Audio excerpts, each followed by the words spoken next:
Hi guys, Joe here from RumblePack, and today I have yet another Minecraft showcase to show you. So this is a Spleef arena that automatically rebuilds its floor at the flick of a lever. So the way that this works is that non-sticky pistons take the bottom layer of these sand chutes and push them horizontally into the spaces that are left out when you're done playing Game of Spleef. Additionally, all sand that falls through the floor is picked up by a hopper system and pushed into an item elevator. After it goes up the item elevator, it is stored into a chest, which is very close to where you refill the sand chutes. Because of the high volume of these chutes, many games of Spleef can actually be played in a row without having to refill anything. Now, before I get on with explaining how this works in a little more detail, I'd actually like to do a showcase first. So the first thing that I want to prove is actually that sand that is held up by signs is actually a really good material to make a Spleef arena out of. It breaks really fast, but not too fast, and additionally the dropped items actually fall through, even though that the block items are supported by the signs. So because of that, it works very, very well, and also too, a player can definitely fall through also. Alright, so now that your arena's been completely destroyed, it's time to refill it. So all that you have to do is go flick this lever right here, and there you go. Now it should be kind of laggy because I'm also recording, but as you can see, it's extremely quick. And also now that it's done, leaving the lever on doesn't actually break anything. As you can see here, the sand chutes on the side have been partially used, and they're ready to be refilled. So now I'm going to start explaining how this mechanism actually works. So this is the underside, underneath the arena floor, and both dropped sand blocks as items and players fall through here. As you can see here, these are all the signs that are holding up the floor, and something to note is that I tried to not connect a lot of the signs to each other, because if one of the signs is broken, all of the signs that are connected to that one after it also fall. But that's just a side note. Anyway, so the items fall down here, and as you can see, a water current pushes them towards the exit, which is over here. Now the exit is actually lined with hoppers. Additionally, up here at the top, as you might have seen, there's actually water source blocks, and these have hoppers underneath them also. An alternative to doing this is that you could actually just have the whole entire floor made out of hoppers, but I tried to make this a little bit more resource friendly and use some water currents. Anyway, all these hoppers are connected around the other side. So the hoppers that were at the top near the source blocks actually come out right here. And as you can see, they're hooked up to a dispenser along with a clock using a comparator to pump them out one at a time into this water stream. Now note there is actually ice on the bottom of this water stream, which makes the items go pretty fast. So anyways, all the items from up there are getting shot out down here, and they actually go underneath this half slab and into this item elevator over here.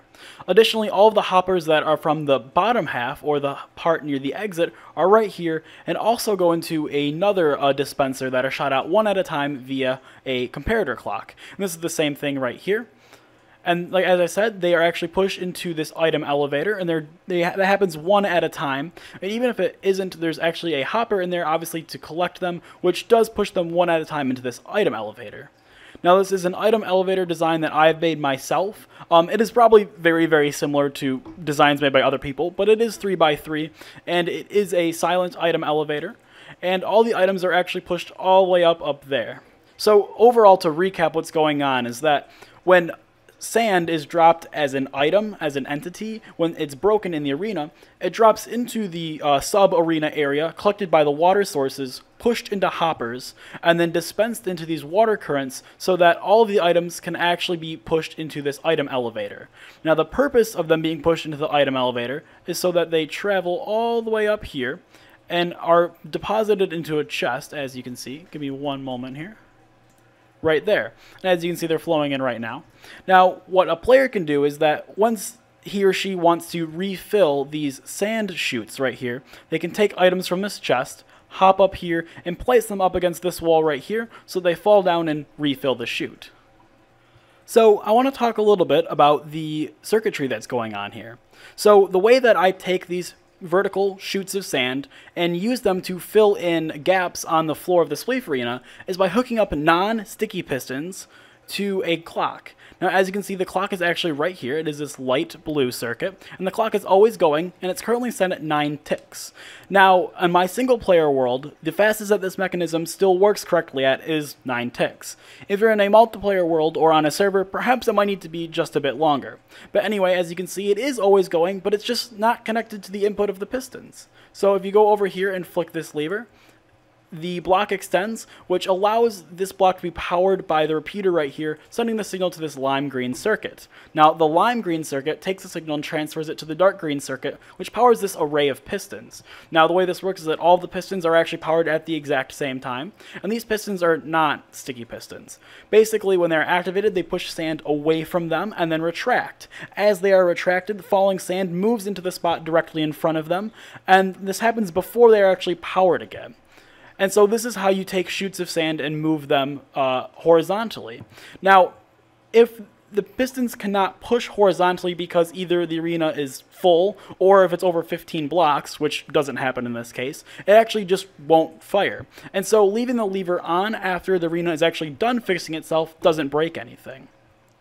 Now, as I said, this lime green circuit actually does just transfer the signal to the array of pistons. It also goes underneath here and around and also transfers the signal to the second array of pistons over here on the right side.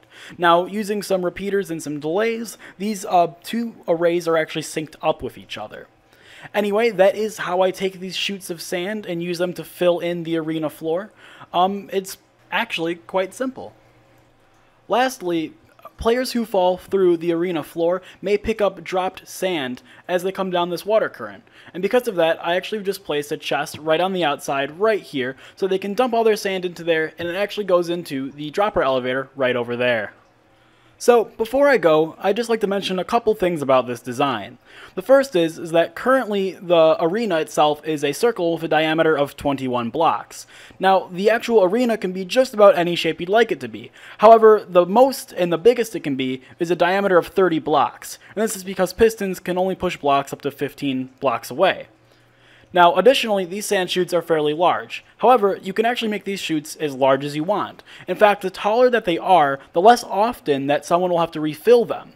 So, currently, a bunch of games can be played before the chutes actually run out. But even so, the chutes can be much taller and therefore a lot more fun. Now, because these chutes are so tall, I recommend building this pretty far underground.